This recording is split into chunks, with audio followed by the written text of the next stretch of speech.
Hello friends, welcome back. ഇന്നലെ പറഞ്ഞു തീർത്തെടുന്ന് തുടങ്ങാട്ടോ. നമുക്ക് പടിഞ്ഞാറ്റിയിൽ അല്ലെങ്കിൽ പൂജാമുറിയിൽ പൂവിട്ട ശേഷം നേരെ വിളക്കും തളികയും പൂക്കൂട്ടിയെല്ലാം എടുത്തിട്ട് കിണറിന്റെ സൈഡിലേക്ക് പോകും.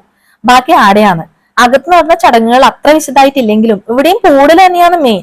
പൂവിട്ടിട്ട് 3 തവണ പൂക്കയോട് കൂടിയിട്ട് രാവിലത്തെ ചടങ്ങും കഴിഞ്ഞു. പിന്നെ ഇല്ലത് വൈകുന്നേരമാണ്. സന്ധ്യക്ക് വിളക്ക് വെക്കുമ്പോൾ പൂവിന് വെള്ളം കൊടുക്കണം. അകത്തിട്ട പൂവിന് മാത്രമല്ല കേട്ടാ, പുറത്തിട്ട പൂവിനും, അതായത് കിണറിന്റെ സൈഡിലിട്ട പൂവിനും വെള്ളം കൊടുക്കണം. ഞാനിപ്പോ 2 വീഡിയോ ഒന്നിച്ചിടുന്നുണ്ട്. ആ 2 വീഡിയോ ആയിട്ട് ഏകദേശം 2 വർഷത്തെ ഗ്യാപ്പ് ഉണ്ട്. ഒന്നിൽ എന്റെ അമ്മമ്മയാണ് അനുവിനെ അധികം പൂവാരി കൊടുക്കുന്നതെങ്കിൽ കഴിഞ്ഞ വർഷത്തെ പൂരത്തിന് എന്റെ അമ്മയാണ് അവർക്ക് പൂവാരി കൊടുത്തത്. പണ്ടെന്റെ ചെറിയ കാലത്തുണ്ടല്ല, ഏറെക്കുറെ എല്ലാ വീട്ടിലും പൂരക്കുഞ്ഞുങ്ങൾ ഉണ്ടാവലുണ്ട്. അപ്പൊ പൂരത്തിന്റെ സമയത്ത് ഒരുപോലെ ഒരേ സമയത്ത് ഇതുപോലെ കൂവല് വെക്കും. നല്ല രസമാണ് ശരിക്കും പറഞ്ഞു കഴിഞ്ഞാൽ ഇങ്ങനെ കേൾക്കാൻ വേണ്ടിട്ട്. പണ്ട് എനക്കൊക്കെ പൂരത്തിനും പൂവിടാൻ വലിയ മടിയാണ്. കാരണം എന്താ പറഞ്ഞു കഴിഞ്ഞാൽ ഇത്രയും ദിവസം നോൺ വെജ് കൂട്ടാണ്ട്, മീനില്ലാതെ മുട്ടയില്ലാതെ ചിക്കൻ ഇല്ലാണ്ട് നിൽക്കണ്ടേ. അത് വലിയൊരു കഷ്ടപ്പാടാണ്. ആ സമയത്ത് ശരിക്കും ഞാനാണ് സ്റ്റാർ. കാരണം അച്ഛന്റെ വീട്ടില് ഞാൻ മാത്രമായിരുന്നു പൂരക്കുഞ്ഞ്. എന്റെ ഏട്ടനായാലും അനിയന്മാർക്കായാലും ഇതിൽ പങ്കില്ലാത്തതുകൊണ്ട് ഞാൻ ആ സമയത്ത് സ്റ്റാർ ആയിരുന്നു. ഇപ്പോഴും ആ ഓർമ്മയെല്ലാം കൂടുതലുകൊണ്ടാന്ന് തോന്നുന്നു പൂര സമയത്ത് നാട്ടിലെത്തിയാല് ഞാൻ അനുവിന്റെ അതിന്റെ പൂടലും മുടക്കില്ല.